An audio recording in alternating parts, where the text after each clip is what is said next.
You step off the boat just as the sun begins its descent toward the horizon. The harbor is warm, still holding the heat of the day, but there's a breeze now coming in from the sea, carrying salt and something else, something sweeter, jasmine perhaps, or maybe cardamom. You shoulder your bag and follow the stone steps up from the dock. The city rises before you in layers, ancient buildings stacked against the hillside, their walls painted in shades of ochre and dusty rose, turning gold now in the evening light. Narrow streets wind upward, disappearing into shadow. You've heard about this place. Everyone who travels this coast has heard about the night market, the one that doesn't truly begin until the sun is gone, the one that smells like cinnamon and sounds like 100 whispered conversations in languages you've never learned. You follow the scent, up through cobbled lanes, past shuttered workshops and houses with blue-painted doors. A cat watches you from a windowsill, amber eyes half closed, completely uninterested in your presence. The streets are quiet now, the afternoon siesta still lingering in doorways and shaded alcoves, but you can feel something stirring ahead. A hum of preparation, the anticipation of evening. You round a corner and the lane opens into a small plaza. Here, the first lanterns are being lit, paper lanterns strung on wires that crisscross the space above your head, each one painted with simple designs, lotus flowers, crescent moons, curling vines. A woman stands on a wooden ladder, reaching up with a long pole, lighting each lantern with careful attention. One by one they glow, soft amber light that doesn't quite reach the cobblestones yet. The sky is still too bright for that, but the promise is there. When true darkness falls, this place will be transformed. You pause at the edge of the plaza and let your bag slip from your shoulder to the ground. There's a low wall here, sun-warmed stone, and you sit, just for a moment. Just to watch the city wake into its second life. More merchants are arriving now. You see them coming up the hill, carrying bundles of fabric, wooden crates, rolled carpets balanced on shoulders. They move with the ease of long familiarity, greeting each other with nods, with brief words in a language that rises and falls like music. A man unfolds a canvas awning, stretching it across a wooden frame. Beneath it, he begins to arrange his wares, copper pots and hammered trays, each one catching the last of the daylight and throwing it back in flashes of warm metal. Across the plaza, another merchant is laying out rugs, deep reds and indigos, geometric patterns that seem to shift as he smooths each one flat. The scent in the air is growing stronger now, not just jasmine, but smoke too, wood smoke from somewhere nearby, and underneath that, the earthy smell of spices being ground. Someone is cooking. You catch a glimpse of a small brazier being set up in the corner of the plaza, an old woman crouching beside it, arranging coals with a metal poker. She'll be selling something later, you think? Tea, maybe, or grilled flatbread, or those sweet pastries filled with honey and pistachios that you've heard about. The sky deepens, from gold to amber to a soft, dusty rose. The first stars appear, faint, barely visible yet, but there, and the lanterns overhead are brighter now. You can see their light reflected in the windows of the buildings that surround the plaza, 100 small glowing squares, like the city itself is lighting candles. The hum of activity grows, more voices now, still quiet, still measured but layered, one atop another, until the air is filled with a gentle murmur, footsteps on stone, the rustle of fabric being unrolled, the clink of glass bottles being set down with care. You stand, lifting your bag again, and step into the plaza. No one pays you any attention. You are just another traveler here, one more body drifting through the evening, and there's something comforting in that. You don't need to explain yourself. You don't need to be anywhere. You can simply wander. The first stall you pass is selling fruit. Pomegranates, split open to reveal their jeweled seeds, figs dark and soft, and something you don't recognize, a yellow fruit with tough, dimpled skin. The merchant, a young man with kind eyes, sees you looking and gestures. He says something you don't understand, but his meaning is clear. Try one. You shake your head, smiling, not yet, but he's already reaching for a small knife, cutting a slice of the yellow fruit and offering it on the blade. You take it. The taste is sharp and sweet at once, citrus, but with something floral beneath it. You nod your thanks and he grins, turning back to arrange his display. You move on. The plaza opens into a narrow street, and here the market truly begins. Stalls line both sides, some with awnings, some with just a blanket spread on the ground, and above, more lanterns, strings of them, stretching as far as you can see, disappearing into the distance where the street curves away. The light is gentle here, warm and golden, filtering through paper and silk, casting everything in a soft glow that makes edges blur and colors deepen. You walk slowly, there's no hurry. The night is young and the market will be here for hours yet. A stall selling carved wooden boxes, another with tiny glass vials of perfume oil, each one stoppered with cork and labeled in a script you can't read. You lean closer to one, and the merchant, a woman with silver streaking her dark hair, lifts it and uncorks it for you, holding it beneath your nose. Rose, but not the sharp, heady rose of a garden in full bloom. This is softer, mellowed, mixed with something else, sandalwood maybe, or amber. You breathe it in, and she watches your face, waiting. When you nod, she smiles, recorks the vial, and sets it back among the others. You move on. The street is filling now. Not crowded, never crowded, but populated. People drifting in the same direction you are, or against it, or simply standing still, examining wares, talking in low voices with the merchants. Children weave through the crowd, barefoot, laughing softly as they chase each other between the stalls. An old man sits on a stool, smoking a long pipe, watching the world pass with the expression of someone who has seen this exact scene 1,000 times and still finds it pleasant. You catch the scent of bread baking. Somewhere close, there's an oven. You can hear the faint crackle of fire, and you follow the smell until you find it. A small stall, just a wooden table and a clay oven built into the wall behind it. The baker is pulling flatbreads from the heat with a long paddle, each one blistered and golden, and stacking them in a tall pile. He doesn't look up. His focus is entirely on his work, the rhythm of it, pull, stack, turn, pull, stack, turn. You watch for a moment, mesmerized by the repetition, and then you move on. The street curves. You follow it. And the market changes, subtly, like passing from one room into another. Here the stalls are smaller, the wares more delicate. Jewelry laid out on squares of black velvet, silver rings thin as wire, pendants carved from bone or shell or smooth dark wood. A merchant strings beads onto a cord, her fingers moving with practiced speed, not looking down, trusting the muscle memory of 10,000 similar tasks. The murmur of voices continues. You're starting to recognize the rhythm of it now. The cadence of haggling, which is never sharp here, never aggressive, just a back and forth, almost musical, until both parties nod and a coin changes hands. The sound of laughter, brief and genuine, from somewhere ahead. The soft shuffle of footsteps on stone, and beneath it all, always the faint crackle of lanterns burning, the whisper of fabric in the breeze, the distant, ever-present sigh of the sea. The sky is almost fully dark now. Deep indigo overhead, fading to a thin line of amber at the horizon where the sun has disappeared. The stars are brighter, the lanterns are brighter still, and you are deeper into the market now, surrounded by it, wrapped in its warmth and its light and its strange, gentle music. You pause at a corner where the street splits into two. Both paths are lined with stalls. Both are lit by the same soft glow. Both smell of spice and smoke and something sweet you can't quite name. You choose the left path for no reason other than it feels right, and you continue. The night is ahead of you. The market is vast, and for now, this moment, there is nowhere else you need to be. The left path narrows as you walk. The buildings lean closer here, their upper stories almost touching overhead, creating a tunnel of stone and wood and flickering light. The lanterns are strung lower in this passage, close enough that you could reach up and brush them with your fingertips if you wanted to. You don't. You just walk, letting the warm glow wash over you as you pass beneath each one.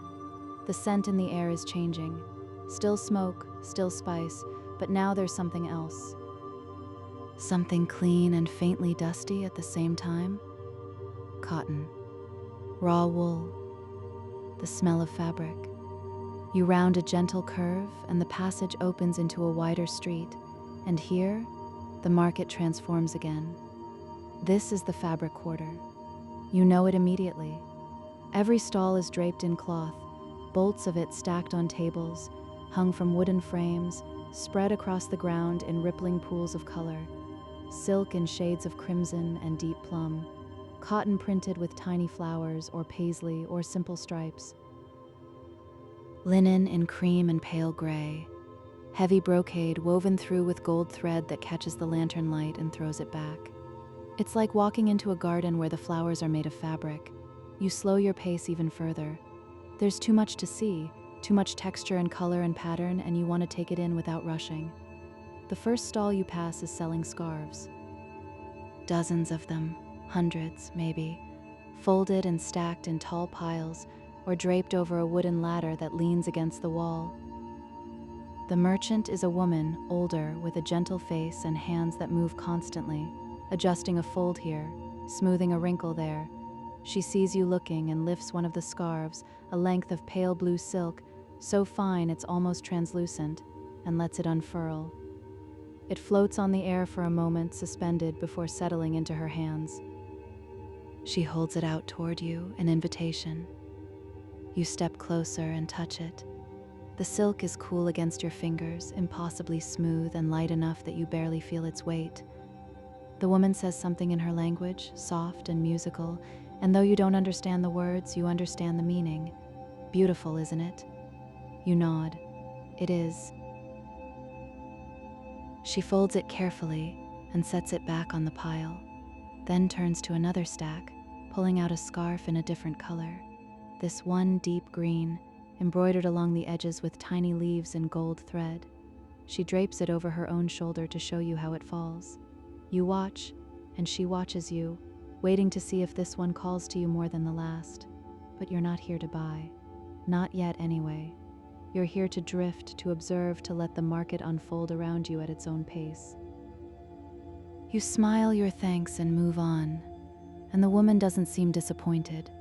She simply returns the scarf to its place and continues her work, straightening, smoothing, preparing for the next person who will pause at her stall. You pass another merchant selling bolts of printed cotton, geometric patterns in black and white, florals in soft pastels, bold stripes in ochre and rust. He's cutting a length of fabric for a customer, measuring it against a wooden yardstick, then slicing through it with large shears that make a satisfying snipping sound. The customer watches, nodding, as he folds the cut piece into a neat square and wraps it in brown paper. A transaction completed, quiet and efficient. You move deeper into the fabric quarter. Here, the stalls are more elaborate. Some have wooden frames draped entirely in silk, creating small tent-like spaces where the merchant sits cross-legged on a cushion, surrounded by their wares. Others have tables laden with embroidered cloth, tablecloths perhaps, or wall hangings, each one stitched with intricate patterns of vines and birds and flowers. You stop at one of these tables, drawn by the detail of the work. The embroidery is so fine that you have to lean close to see the individual stitches, tiny, precise, in thread that shifts from cream to gold depending on how the light hits it. The merchant here is a young man, maybe in his 20s, with dark eyes and an easy smile. He sees you studying the work and gestures to the piece you're examining. He speaks a few words in your language, accented but clear. "My grandmother made this one." You look up, surprised. He nods, still smiling. "She's been stitching for 60 years. Her eyes are still sharp." You look back at the embroidery, at the delicate leaves and blossoms that seem to grow across the fabric, and you feel a sudden, quiet reverence for the hours that must have gone into this, the patience, the skill. "How much?" you ask. He names a price. It's more than you want to spend, more than you can carry, really, but you understand why. This isn't just fabric. It's a lifetime of practice, distilled into thread and cloth. You shake your head gently, and he nods, unbothered. "Just looking is free," he says, and his smile doesn't waver. You thank him and move on, The street curves again and you follow it. More fabric here, always more in colors you didn't know existed. A deep, dusty pink that reminds you of clay at sunset. A blue so dark it's almost black, woven through with silver. Yellows ranging from soft butter to bright saffron. And greens, oh, the greens, every shade from pale mint to forest shadow. You pass a stall where a woman is dyeing cloth. She has a large ceramic pot set over a small fire, and she's lifting a length of white cotton from the steaming liquid inside, wringing it out with gloved hands. The dye is indigo, deep and rich and utterly saturated. She hangs the wet fabric on a line strung between two posts, and it drips, leaving dark stains on the stone beneath. You watch as she returns to the pot, stirring it with a wooden stick, then lifts another piece of cloth and submerges it. The process is meditative. Dip, lift, wring, hang. Dip, lift, wring, hang. She hums softly as she works, a melody you don't recognize, and you stand there, listening until the song ends and she glances up and sees you. She smiles, nods once, and returns to her work. You move on. The crowd here is thicker than it was in the plaza. Not uncomfortably so, but you're aware of other bodies now, other travelers, other locals, all moving through the fabric quarter at the same unhurried pace. A couple walks past you, arm in arm, speaking softly to each other. An elderly man pauses at a stall selling wool blankets, running his hand over one, testing its weight and warmth. Children dart between the stalls again, their laughter like small bells, and you step aside to let them pass. You find yourself at a stall selling silk. Just silk. Nothing else. Bolts of it stacked in towering columns, organized by color, reds in one stack, blues in another, greens and golds and whites in neat rows. The merchant is a woman, middle-aged, with a calm, thoughtful expression, and she's speaking with a customer, showing them a particular shade of rose-colored silk, unrolling a length of it so they can see how the color shifts in the light. You don't interrupt. You just stand at the edge of the stall, waiting, watching the silk shimmer as she moves it. The customer nods, and the woman begins to cut. She measures carefully once, twice, then slices through the fabric with a sharp blade. The sound is clean, a whisper of steel through silk. She folds the cut piece, wraps it in tissue paper, and hands it to the customer, who pays and departs with a small bow of thanks. The merchant turns to you. She doesn't speak. She just waits, patient, giving you space to decide what you want, if anything. You gesture to the silk she just cut. That color, you say. It's beautiful. She nods. Sunset rose, she says, in your language, though her accent is thick. Very popular. She pulls another bolt from the stack and unrolls a small length for you to see. The color is even more striking up close. A soft, warm pink, with just a hint of orange beneath, the exact shade of the sky just after the sun has gone, but before the stars have fully taken over. You reach out and touch it. The silk is cool, impossibly smooth, and so fine that you can see the shadow of your hand through it. For a dress? The merchant asks. You shake your head. Just looking. She nods again, unbothered, and rolls the silk back up with care, returning it to its place in the stack. You're welcome to look, she says simply, and then she turns to rearrange something on the table behind her, giving you space. You linger for a moment longer, running your fingers over the edge of a bolt of deep blue silk, then you move on. The fabric quarter seems endless. Every time you think you've reached the end, every time the stalls seem to thin, another row appears, another narrow alley branching off, filled with more cloth, more merchants, more quiet transactions. You pass a weaver at work. She sits at a loom, a large wooden frame with threads stretched taut across it, and her hands move in a rhythm so fast you can barely follow. The shuttle flies back and forth, weaving the weft through the warp, and slowly, inch by inch, a pattern emerges, stripes in cream and rust. You stop and watch. The clack of the loom is steady, almost hypnotic, and the weaver doesn't look up. She's entirely absorbed in her work, in the rhythm, in the slow creation of something whole from 1,000 individual threads. You watch until your eyes grow heavy with the repetition, and then you move on. The street is quieter now, You've drifted away from the thickest part of the crowd into a section where the stalls are smaller, more intimate. Here, a woman sells embroidered cushion covers. There, a man offers delicate lace, pale and intricate, like spiderwebs frozen in thread. You pass a stall selling nothing but white linen, tablecloths and napkins and sheets, all folded with perfect precision and stacked in neat piles. The merchant is an old man, and he sits on a wooden stool smoking a thin cigarette, watching the world go by with half-closed eyes. He doesn't try to sell you anything, he just sits, content. You walk on, and slowly, gradually, the fabric quarter begins to thin. The stalls grow sparser, the lanterns overhead are spaced further apart. And the scent in the air is changing again. The clean smell of cotton is fading. And in its place, something sharper, something warm and earthy and rich. Spice. You've reached the edge of the fabric quarter, and ahead, through the thinning crowd, you can see where the market shifts again, into something deeper, something slower. You take a breath, letting the last traces of silk and linen settle in your lungs, and you step forward into the spice corridor. The air changes before the scenery does. One moment, you're breathing in cotton and wool, clean and soft, and the next, your senses are filled with something entirely different. Cinnamon, cardamom, cloves. The scent is so rich it's almost visible, hanging in the air like a warm fog, and you pause at the threshold, letting it wash over you. This is the spice corridor. You can see it stretching ahead, a long, narrow street that curves gently to the left, disappearing into shadow and lantern light. The stalls here are different from the fabric quarter, smaller, more contained. Each one is a study in browns and golds and deep reds, burlap sacks spilling open to reveal their contents, wooden bowls filled with powders and seeds and dried petals, glass jars catching the light and glowing like amber. You step forward. Your footsteps are quieter here.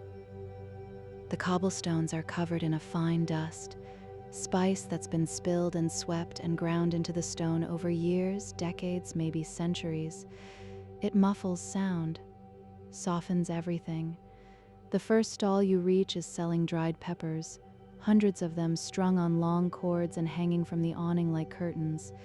They range in color from deep burgundy to bright orange, and they twist slowly in the breeze, creating a gentle rustling sound. The merchant, a woman with sun-darkened skin and laugh lines around her eyes, is arranging smaller bundles on her table. She glances up as you approach, nods a greeting, and returns to her work. You don't need to speak. The peppers speak for themselves. You move on. The next stall is larger, with 3 long tables arranged in a U-shape. Each table is covered with bowls, dozens of them, ceramic and wooden and hammered copper, each filled with a different spice. Turmeric, bright yellow and fine as powder. Cumin seeds, small and dark, smelling of earth and warmth. Star anise, shaped like tiny wooden stars, each one perfect. Black peppercorns, whole and gleaming. Saffron threads, deep red and impossibly delicate, so precious they're kept in a small glass jar rather than an open bowl. The merchant here is an old man, very old.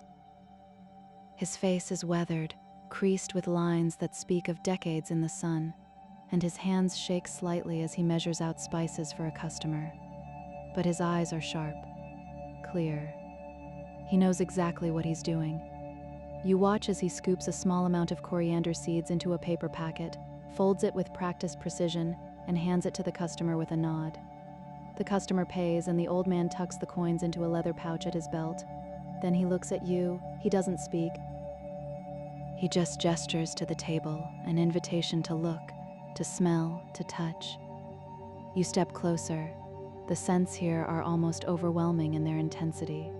Each bowl releases its own fragrance, and together they create something complex, layered, impossible to separate into individual notes. You lean over the turmeric and breathe in. Earthy, slightly bitter. You move to the cumin, warm, smoky.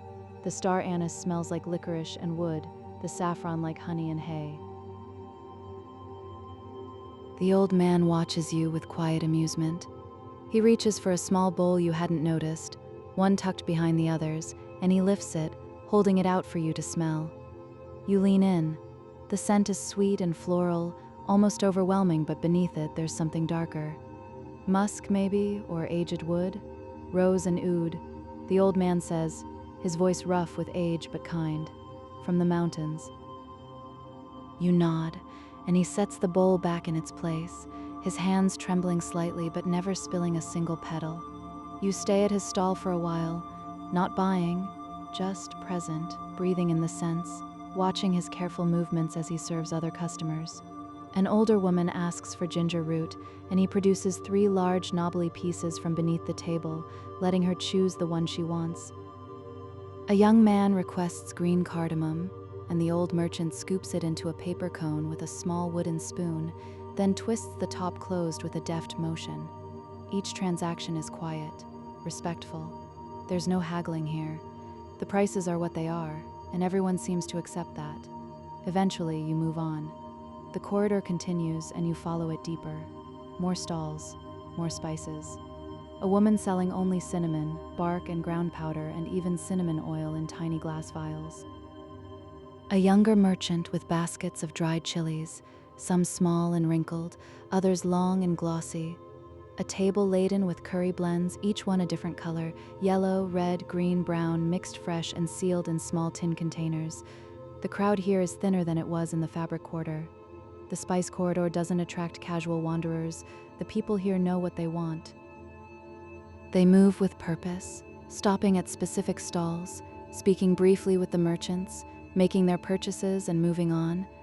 But you're not here for purpose, you're here to drift, and so you do. Slowly. Taking in each stall as it comes, you pass a merchant grinding spices. He has a large stone mortar and pestle, the kind that requires 2 hands to lift, and he's working with slow, steady motions, crushing whole spices into powder.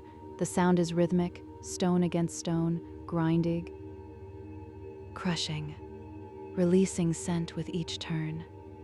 You can't tell what he's grinding. The powder is a deep reddish brown, but the smell is intoxicating, sweet and smoky at once. He doesn't look up. His focus is entirely on the mortar, on the texture of the powder, on getting it exactly right.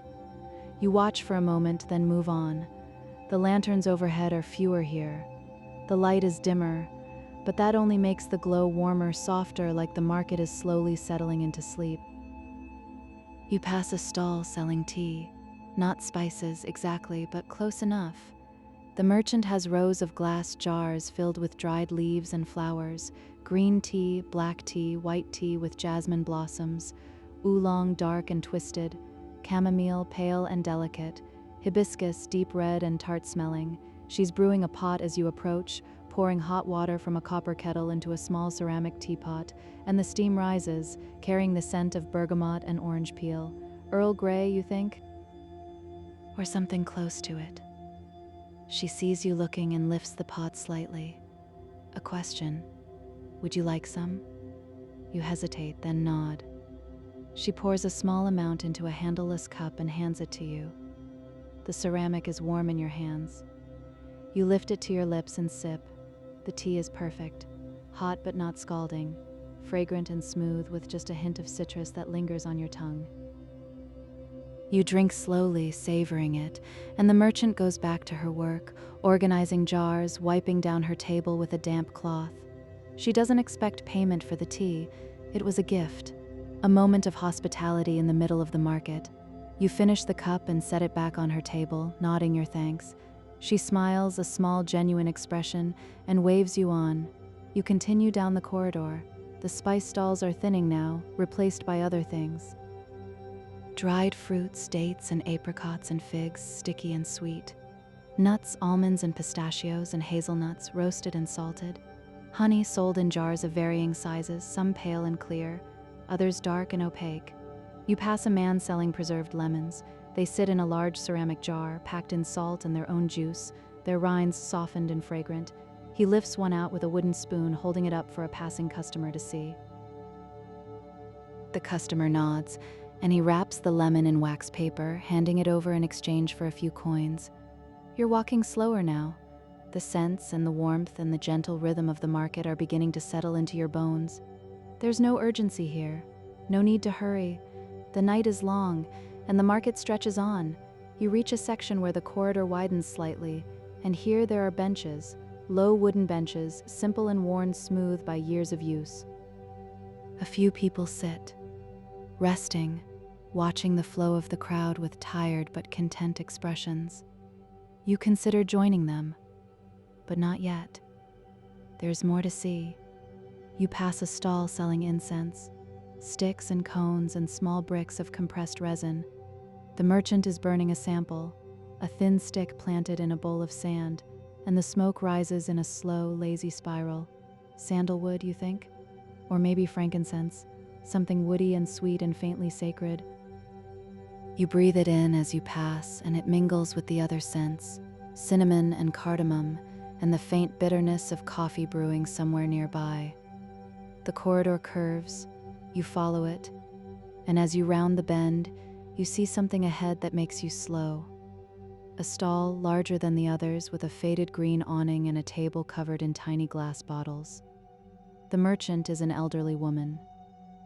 She sits on a cushion behind the table, her back straight despite her age, and she's arranging the bottles with careful hands. Each one is filled with liquid, some clear, some golden, some dark as molasses. Extracts, you realize, essences, vanilla, almond, orange blossom, rose water. She has them all labeled in careful script, each bottle corked and sealed with wax. You approach slowly. She looks up as you near, and her eyes pale with age but still bright. Meet yours? She doesn't smile. But there's warmth there. Recognition, perhaps, not of you specifically, but of what you are. A traveler, a wanderer, someone passing through. She gestures to the bottles. You lean closer, examining them. The labels are in several languages. Some you recognize, some you don't. She lifts one, a small bottle filled with clear liquid, and uncorks it, holding it out for you to smell. You lean in. Lemon, bright and sharp and clean. She recorks it and sets it down, then lifts another. This one smells of almonds, sweet and nutty and warm, and another, orange blossom, floral and delicate. She doesn't speak, she just shows you one by one, letting the scents speak for themselves. You realize after a moment that this is her art, not selling, not commerce, but this sharing, offering small moments of beauty to anyone who pauses long enough to notice. You stay at her stall longer than you intended, smelling each bottle she offers, watching her careful hands as she corks and uncorks, sets down and lifts up. There's a ritual to it, a meditation, and when you finally step back, nodding your thanks, she inclines her head slightly, a small, dignified gesture, and returns to her work. You move on. The spice corridor is ending now. You can feel it. The stalls are farther apart, the scents are fading, and ahead the street opens into something wider. You catch a glimpse of paper lanterns, different from the ones you've seen so far, larger, painted with intricate designs, and the light is softer here, warmer. You take a breath, filling your lungs one last time with cinnamon and clove and cardamom, and you step forward, into the lantern maker's lane. The light changes as you step into the wider street. It's softer here, warmer, but brighter too, in a way that feels gentler than brightness should. You understand why when you look up? Lanterns? Everywhere. Hundreds of them, maybe thousands, hanging at different heights, suspended from wires that crisscross the street in an intricate web. But these aren't the simple paper lanterns you've seen in the rest of the market. These are works of art. Each one is painted. Delicate brushstrokes in black ink on cream-colored paper, cranes in flight.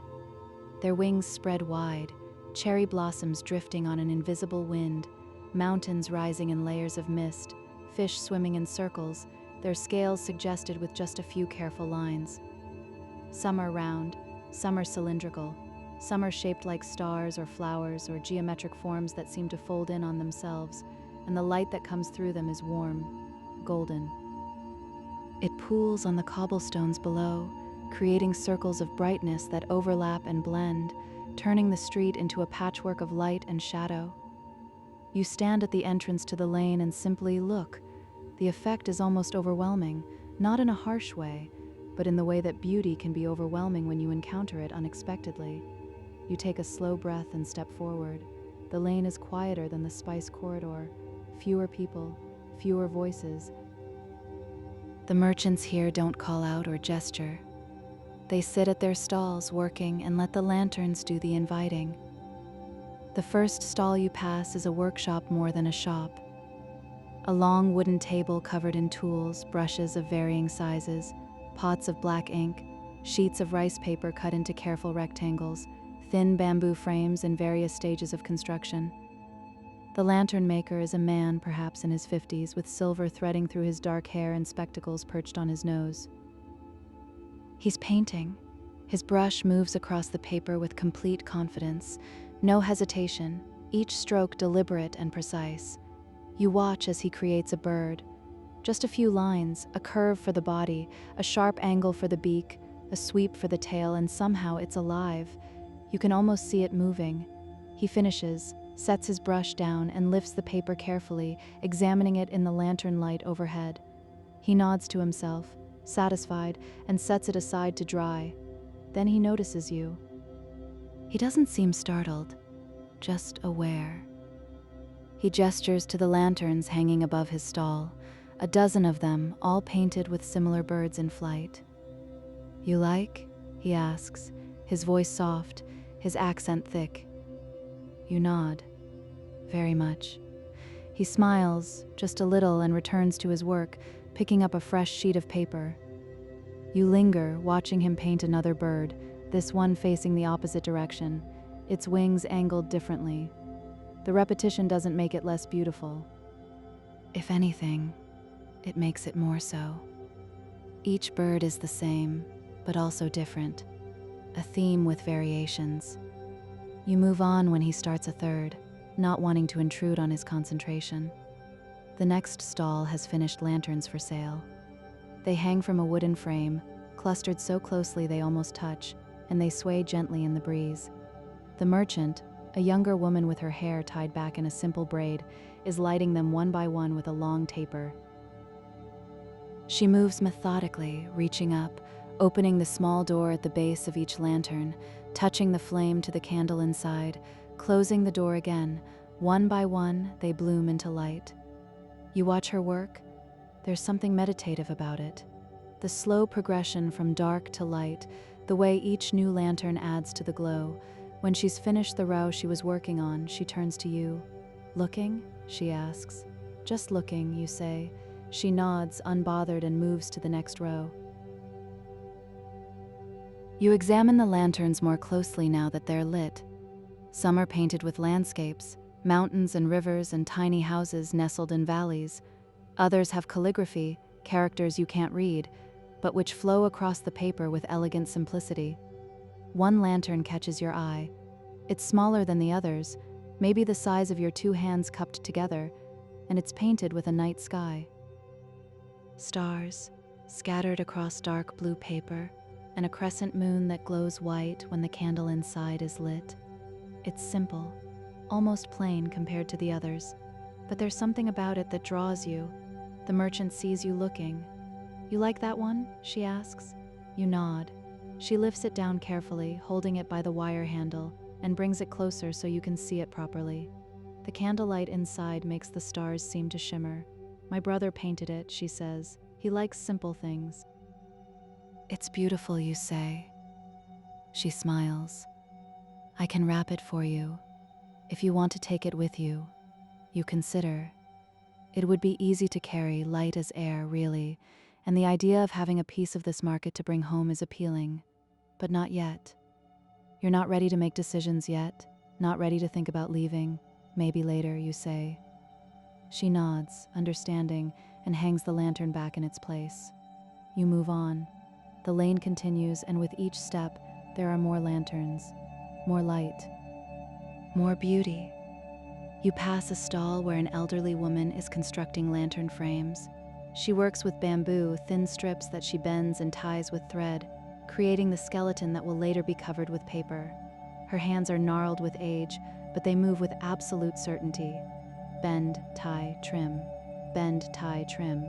The rhythm is soothing.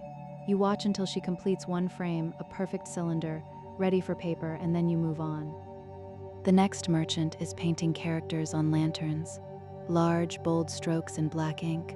Each character takes up almost the entire surface of the lantern, and though you can't read them, you can appreciate the artistry. The thickness and thinness of each line, the way the ink bleeds slightly into the paper, creating soft edges, the balance of the composition. He works quickly, much faster than the first painter you saw, and there's something energizing about watching him, the confidence, the speed, the way he doesn't second-guess a single stroke. You drift past slowly. The lane is wider here, and there are benches along the sides. A few people sit, some alone, some in pairs, looking up at the lanterns overhead, resting, taking in the light. You consider joining them, but you're not tired yet, not quite, so you continue walking, deeper into the lane. The stalls are sparser now, more space between them. And the lanterns overhead are more spread out too, creating pockets of shadow between the pools of light. It's quieter here, almost silent, except for the occasional whisper of paper moving in the breeze. You pass a stall that's closed. The shutters are drawn, the table cleared, but there are still lanterns hanging above it, unlit, swaying gently. Someone's finished for the night, gone home, and somehow that makes the market feel even more intimate, like you're seeing it in a private moment.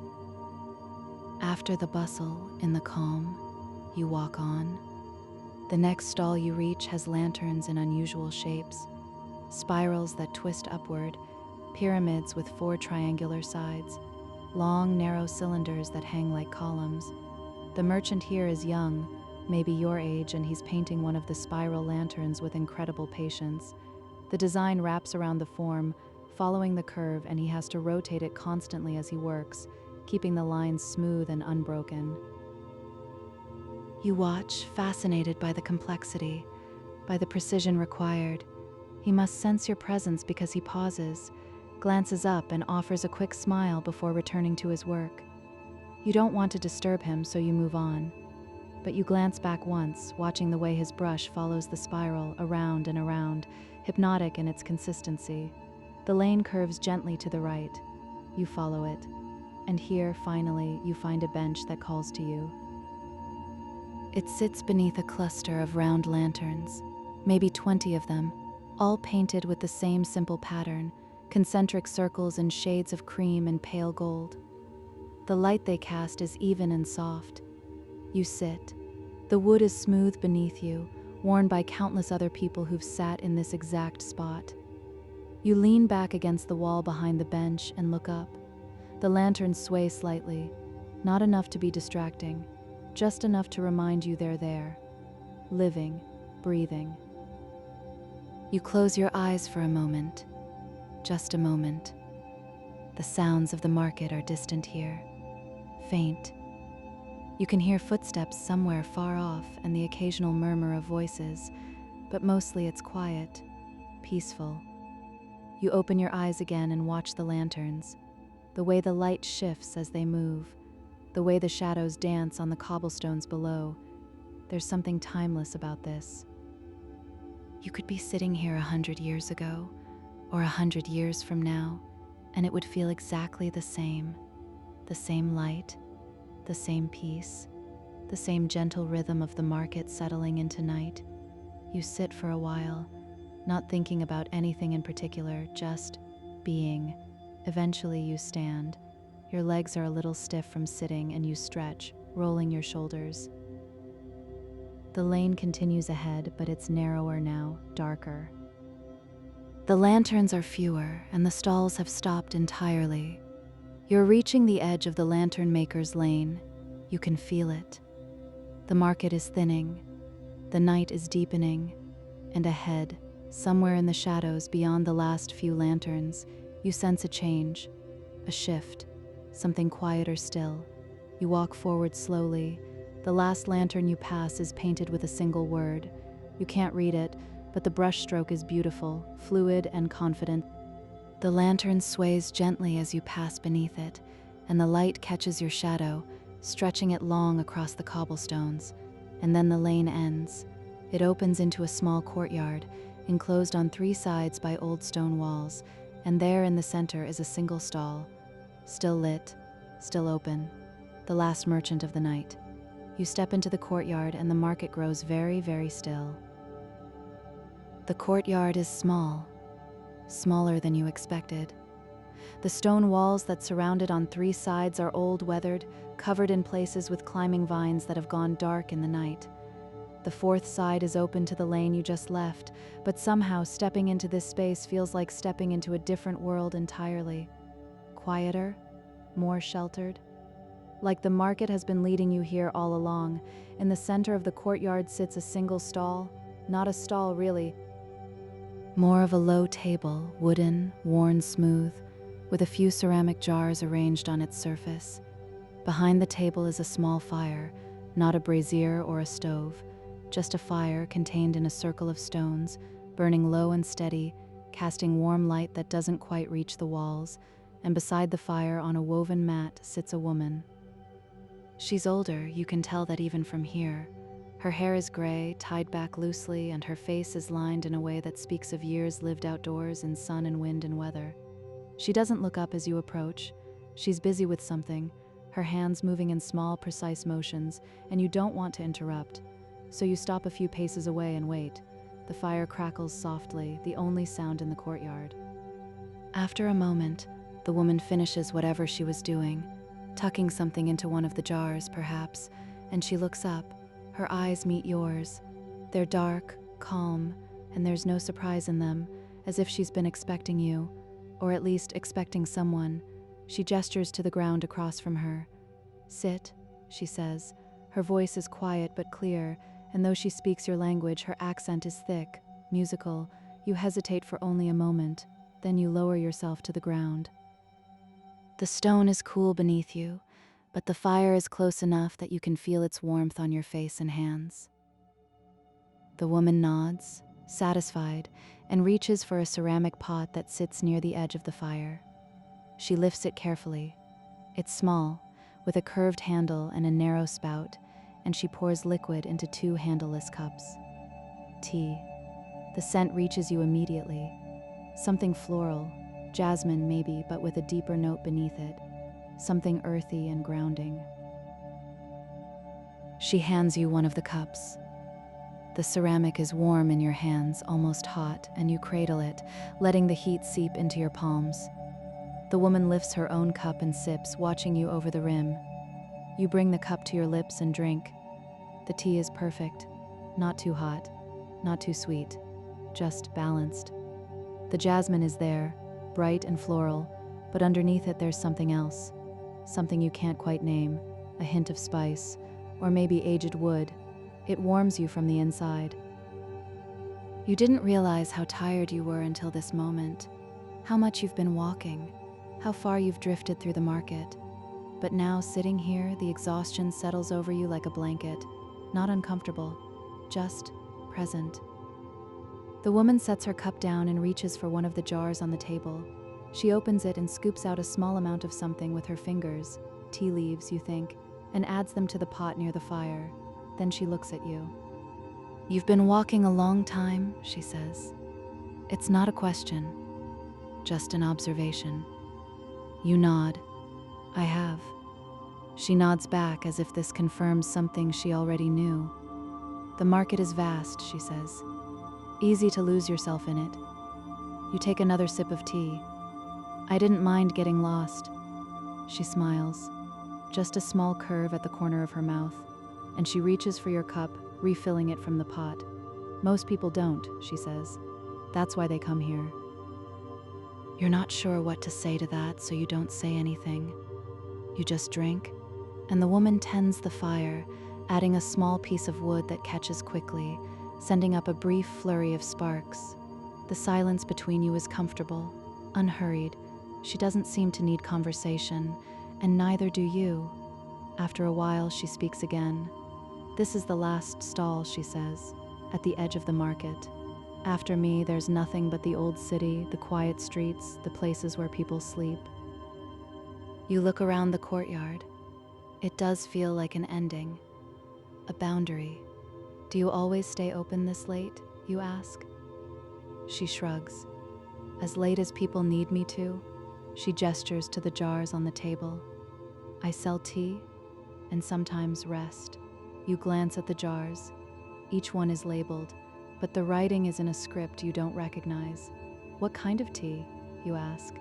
She lifts one of the jars and opens it, tilting it toward you so you can see inside. The leaves are dark, almost black, twisted into small spirals. This one is from the mountains, she says. It tastes like stone and rain. She sets it down and opens another. This one is pale, delicate, almost white. This one is from the coast. It tastes like salt and morning. And this one, she opens a third jar, revealing deep red petals. This one is from the desert. It tastes like sunset and dust. You watch as she closes each jar carefully, returning them to their places. Do you make them yourself, you ask? She shakes her head. I buy them from travelers. People like you who've been places I'll never go. She pauses, looking into the fire. But I choose them carefully, she says. Each one has to feel right, has to carry something, some memory, someplace. You nod slowly, understanding. The tea you're drinking now, the jasmine and earth, it does carry something, a sense of elsewhere, of distance, of journeys taken and roads traveled. You finish your cup, and the woman refills it without asking. You should rest, she says. You look tired. I am, you admit. She gestures to the side of the courtyard. There's a cushion there, a large floor cushion, covered in faded fabric, leaning against the wall. You can sit there, she says, or lie down if you want. No one will bother you. You glance at the cushion. It looks inviting, soft, worn in a way that suggests it's been used by many others before you. Thank you, you say. She waves a hand, dismissing the gratitude. The market takes care of its own, she says simply. You stand slowly, your legs stiff from sitting cross-legged on the stone, and you cross to the cushion. It's exactly as soft as it looked. You lower yourself onto it, and it molds to your shape immediately. The wall behind you is cool, but the fire is still close enough that you can feel its warmth. The woman returns to her work, whatever it is, her hands moving in small rhythmic motions. You watch her for a while. The fire, the teapot, the jars. Your eyes are heavy now, very heavy. The exhaustion you felt earlier has deepened into something more, something irresistible. You let your eyes close, just for a moment, just to rest. The sounds of the courtyard fade. The crackle of the fire grows distant, and you drift. Not quite asleep, not quite awake, somewhere in between. You can still hear the woman moving, the soft clink of ceramic, the rustle of fabric. The fire shifting as a log settles, but it's all very far away now. You sink deeper into the cushion, deeper into the quiet. The market has carried you here through fabric and spice and light, through color and scent and warmth, and now it's offering you this. Rest, peace, a place to stop. Your breathing slows, your body relaxes. The woman's voice reaches you, soft, distant, almost like a dream. Sleep, traveler, she says. The market will still be here when you wake. You want to respond. To thank her. But the words won't come. Your mind is too heavy, too quiet. And so you let go. You let the market hold you. Let the fire warm you. Let the stone and the cushion and the cool night air settle around you like a blanket. Somewhere, far away, a lantern sways. Somewhere a merchant closes their stall and walks home through dark streets. Somewhere the sea breathes against the harbor wall. But here in this small courtyard, in this hidden corner at the edge of the market, there is only stillness, only warmth, only the gentle, quiet dark. The woman tends her fire, the tea steeps in its pot, and you sleep. The fire burns low, the flames flicker, soft and golden, casting shadows that move like slow water across the stone walls. The woman adds another piece of wood, just one, small, enough to keep the warmth alive through the deepest part of the night. She glances at you. Still sleeping, breathing slow and even. She nods to herself. Good. She returns to her work, measuring tea leaves, sealing jars, tending the fire. The night deepens, the courtyard grows quieter still, until even the woman's movements slow, until even the fire settles into embers, glowing, warm, patient. The stars turn overhead, invisible behind clouds, but turning nonetheless. Time passes, not quickly, not slowly, just steadily. The way time passes when there's nowhere to be, nothing to do. Just existence, just breath, just the quiet turning of the world. Somewhere in the distance, a bell rings. Once, twice, 3 times, marking the hour. But you don't hear it. You're too deep, too far, lost in sleep that has no dreams.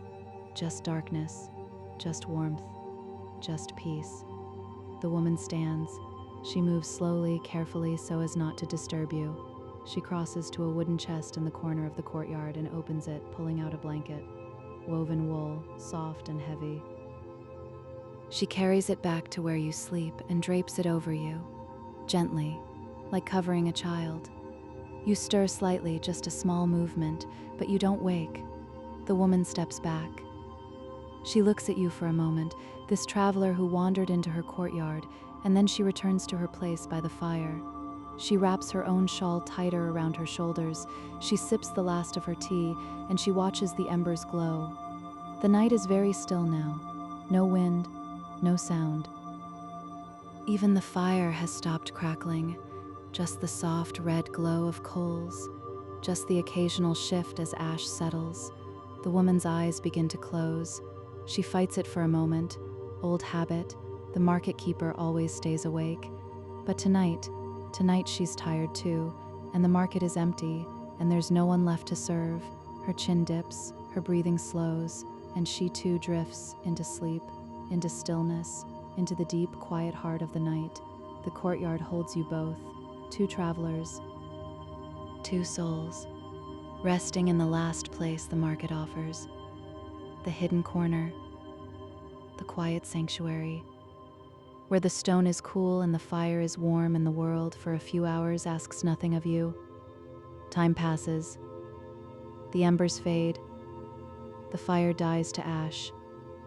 But the warmth lingers, held in stone, held in wool, held in the still air of the courtyard.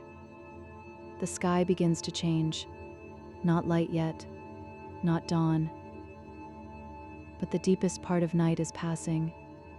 The darkness is thinning, just slightly, just enough. The stars, hidden behind clouds, begin to fade, and somewhere far beyond the courtyard, beyond the market, beyond the city, the horizon holds its breath, waiting. You sleep on, dreamless, deep, safe.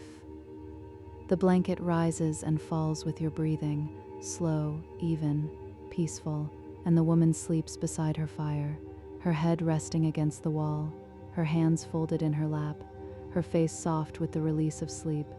The market is silent, the stalls are empty, the lanterns have burned out. But the memory of them lingers, the scent of spice, the shimmer of silk, the warm glow of painted paper, all of it still here, woven into the stones, held in the air, waiting for tomorrow, when the merchants will return, when the lanterns will be lit again, when travelers will wander through just as you did, looking for something, finding rest. But for now, tonight, the market sleeps, and so do you, deep, still, held. Good night, traveler.